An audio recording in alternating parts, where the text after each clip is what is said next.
Hi everyone, and welcome back to a new episode of Start Inspired. I am your host, Samantha March.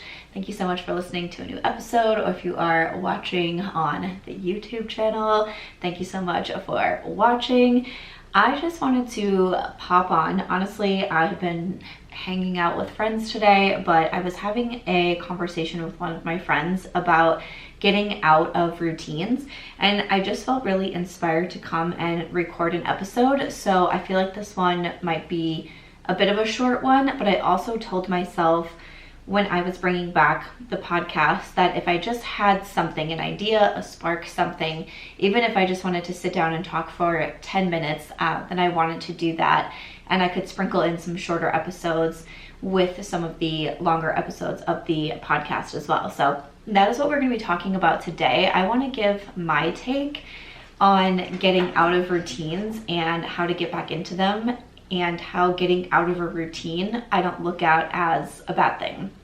So before we get started, if you are not subscribed to the YouTube channel, you can watch all of the episodes there. It is on my second channel, which is called By Samantha March. I do have my main channel as well, where I focus on beauty and lifestyle, but I have my second channel, which is all about healthy habits through inspired living, and I do post the podcast episodes on there, so you can watch me and my dog, who is sitting behind me, so you can watch us as we chat about these different topics. And of course, if you've been enjoying the podcast, if you share, if you tag me on Instagram, again, I'm by Samantha March on Instagram, that's always super helpful. Or if you can leave a review or a 5-star rating, always helps so much. But when I was talking to my friend, she was saying how she was getting frustrated because she felt like she had been off her routine. She had some kind of unexpected travel come up, and what she was saying about being kind of down on herself getting out of this routine is actually something that I hear from a lot of people. I hear it from other people in my life. I see it in the comment section. I see it in DMs when people reach out to me and they say, you know, what do you do? How do I get back into my routine? And I feel like the majority of people that I talk to or read messages from look at getting out of a routine in a negative mindset. And I just want to offer a different perspective, because I'm all about the positive mindset and seeing the good in everything, even though it's, it's challenging sometimes, but that's how I try to attack certain situations. But for me, I try not to look at getting out of a routine as a negative. I just look at it as the cycle of life. That's it. We can't be in a routine 100% of the time. There is always going to be something that throws us off, whether it's us getting sick, maybe our children or our pets are getting sick, and kind of everything changes as you're trying to heal yourself or heal those around you. And it doesn't always have to be for something negative as well. Maybe you took an epic 2-week vacation to Italy, or you took a 2-week cruise or something. Obviously that's going to get you out of your routine, and when you come back you have laundry to do and unpacking to do, and you're trying to catch up with work, and you're saying that I need a vacation from my vacation and all of that. So it doesn't matter. It can be something that's really great that pushes us out of our routine, or it can be something not so great that pushes us out of our routine. But that is always going to happen. That's just life. Why do we have to look at that as a bad thing? Why do we have to look at that as a negative? You're living your life. So bad things can happen. You can get sick, you can lose your job, you can have death. That's also life. Bad things are always going to happen, and we're always going to have to bounce back from them. Again, maybe it's something positive, it's a good thing. Maybe you got a promotion, and that kind of pushes you out of your routine because now you have new people to meet at work, or just a new schedule that you have to adapt to, or your hours changed or something like that. But it's all for a positive, but that is going to make little changes to your routine. Maybe you bought a new house. That's exciting, but that pushes you out of a routine. I can remember when I bought my last home, not the apartment I'm in, but when I bought my last home, it was 2 hours away from my house. So trying to move everything there was, a little bit of a hassle, and I was definitely out of my routine for a long time, even though it was for something very exciting. But I just wanted to come on to say, getting out of a routine doesn't have to be looked at as a negative. It's just the cycle of life. And how I explained it, I actually put this in one of my videos for my last community challenge that I ran, and I talked about this. I said, you get into your routine and it's great, and then something happens that pushes you out of your routine. That's normal. That's life. So then how do you get back into your routine? A lot of people think you have to just automatically go back to what your routine was before. That's really hard for some people, especially say you're recovering from like an illness that really took you down. Maybe you can't get fully back into your morning routine. You can't wake up at 5 or 6 in the morning. You're not quite there like wanting to have breakfast yet. You don't have your full strength to do your workout, but maybe you can get up, 15 minutes earlier than you had been when you were feeling sick, and maybe you can make your bed. Maybe that's all you can do that day. Like, great. Recover, get your strength back. Add 1 to 2 healthy habits, and then as the days go on, keep adding to them. And honestly, the way that I view it is, okay, we're coming back up. If you're watching the YouTube video, I got the pen in my hand, but you are in your routine, something happens and knocks you off of your routine. Now you start to slowly add in the healthy habits that you can, whatever you feel strong enough for, whatever you're able to add back on, you start to add them on, then you start to add on a few more, then you start to add on a few more, and then you're back into, here you are, you're on your routine, everything's going great. Guess what? Something's gonna knock you off of it. Something good or bad, it's gonna knock you off of it. So then what do? You start to add back in 1 or 2 healthy habits when you're able to, when you feel strong enough, when you have had time to grieve, when you've had time to finish your move, process your new job, whatever it is that's getting you out of your routine. Then you start to add them back in, you start to add them back in, boom, you're back in your routine. Guess what? Someone's gonna come and knock you off. It's just a circle, it's just a cycle, and it's going to keep happening. And there's nothing wrong with that. Sometimes I hear from people that they get so down on themselves because they've gotten out of this routine that they feel like, what is the point of adding on healthy habits? Or what is the point of adding on healthy habits if I can't add all of them to that? I'm such a huge fan of breaking things down into really small pieces, smaller goals, smaller pieces. So that's why I said, if you can only maybe wake up early to make your bed, great. Maybe you can only make your bed and make some breakfast, great. I mean, whatever it is that's a part of your routine, and I'm just using a morning routine as an example because I love my morning routine, but just start to add back in. And then once you have those and you've accomplished those and you're feeling good and you're doing at least 2 healthy habits a day, then start to add on a few more. And then you just keep going. And to me, that's also just kind of like the cycle of life in general. But that was just something that I wanted to pop on and say, and just try to offer a different mindset and a different thought process that no matter what it is that knocks you out of that routine, that's okay. And you need to honor that. Again, whether it's good or bad, honor that. You're going on a great trip. Okay, so maybe when you get home, you're not waking up early. Maybe you have 10 loads of laundry that you need to do, but I mean, look at this great vacation that you just got to have and the memories that you got to experience. Like, that's a great thing. Honor that. Just because you can't get back into everything, you can't have your full morning routine, you can't have your full night routine right away. You just build up to that and you build on little goals. It's kind of like when you're goal setting in general. I always say, take your big goal, break it down into really small goals, and then start to work on those small goals until you hit the big goal. And that's kind of what I look like with this cycle of getting into your routine, getting off your routine, getting back into your routine. It's just going to keep happening. It's just going to keep happening.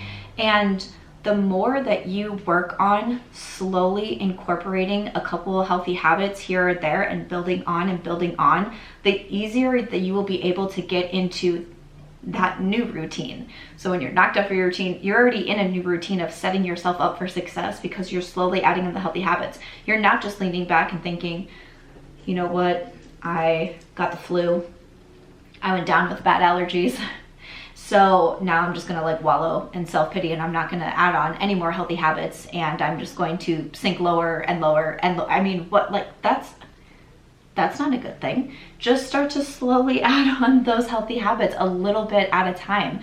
I think we live in a society, and I know that I've definitely been victim to this as well, or susceptible to this as well, where it feels so often like it's all or nothing.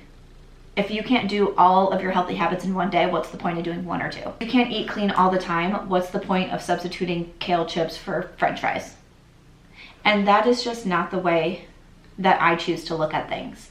I remember seeing a comment the other day. I shared a video on some sort of recipe, and I remember it had honey in it. And I had made sure to point out that I use these chocolate chips in this recipe that don't have any added sugar, because I try to stay away from refined sugar the best that I can. I'm not 100% refined sugar free at all, but try to stay with the best I can. So I have these chocolate chips.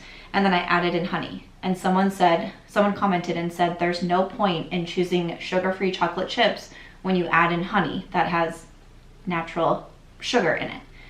And I'm like, that's just not the way that I choose to view things. That's not the way that I choose to view things. I try to eat fairly healthy. I make most of my meals at home. I love incorporating some good vegetables with like a salmon or a chicken bowl or something like that. But then on the weekends, if my friends want to go out for sushi or pizza, I want to go out for sushi or pizza. But just because I had sushi or pizza one night doesn't mean that the next night, me eating grilled salmon with some vegetables on the side, it doesn't mean that that meal is like canceled out just because I had sushi the night before. And I think that's such a wild way to look at things. And I think it's such a dangerous way to look at things. I even hear people say like, oh, I can't get like my full workout in, so what's the point of even going for like a 15-minute walk? Like, I'm not getting my weightlifting in, I don't have time to do my running, I don't have time to do a full yoga routine. You still got 15 minutes to go on a walk? Go take that walk. Like, what are we doing? We have to do these small things because they set us up for success. They set us up to do more healthy habits. I'll go back to the food example. I used to eat out all of the time. I'm a huge foodie. I love finding new places to eat.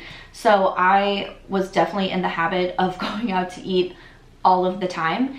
And I'm really proud that through making these small changes of making one meal a week at home, then making 2 meals a week at home. And for a long time, I was on 2 nights a week making meals at home. And that was what I could do, and that was what I could accomplish. And then as I started to get more into that routine, then I made it to 3 nights a week.